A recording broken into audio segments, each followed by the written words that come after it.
get to that piece of news, shall we? It's about Lashley versus Goldberg, and a bit of conversation that's happening around a shock at Crown Jewel. We are, of course, spoiler warning, please be aware. At Crown Jewel, which if you didn't know is in Saudi Arabia, we will get a second match between the almighty Bobby Lashley and Goldberg. The first one ended with a Lashley win, but it was inconclusive due to the nature of the knee injury that Goldberg kayfabed. Also, his son got involved in a pretty big way, but that was after the bell. Now it's starting to look like this feud is going to continue a little longer.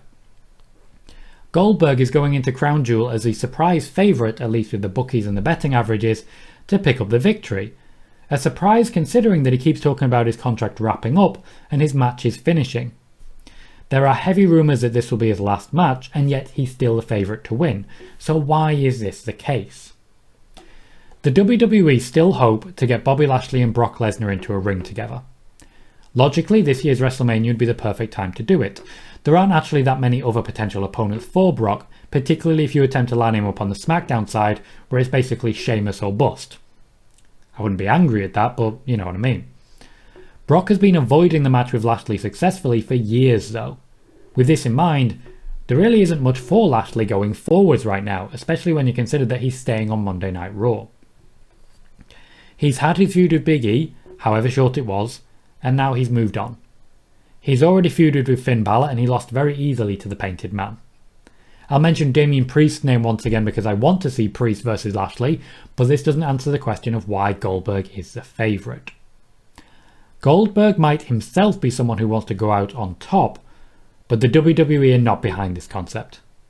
Goldberg's only role in the WWE since beating Brock Lesnar at Survivor Series way back in 2016 has been to take the loss and make other people look strong.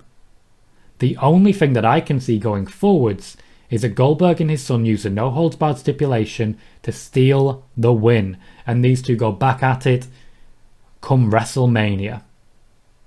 Hopefully, with Goldberg's career on the line.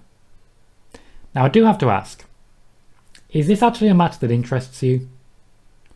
Lesnar vs Goldberg 2 was a lot of fun, and while I'm not the biggest fan of the in-ring action we've been getting between Lashley and Goldberg, it certainly will help Lashley become the global name that they're looking to make him, and if it gets him one step closer to Brock Lesnar, it may make him sign a new contract as well, which is something that the WWE are very aware of right now. Michael just says, no interest. I like it. Moxie says, I think Goldberg's last match will be Roman Reigns at the Royal Rumble. A possibility. Certainly a possibility. Sean says, I think Goldberg did say on the bump he wants to face Roman Reigns and John Cena. Plenty of time for that. Here's the thing. We've not considered the possibility that he just signs a new contract. There is nothing stopping that from happening after all. He was down for 2 matches per year. He could just add a few more. There's nothing stopping that. Yes, KJ, I've spoken about that quite a bit.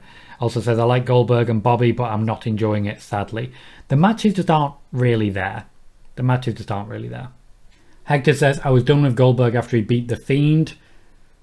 That was a dark day for everyone involved. I think The Fiend was done that day as well, to be honest. Michael goes even further back. I was done with him after he beat KO. Yeah.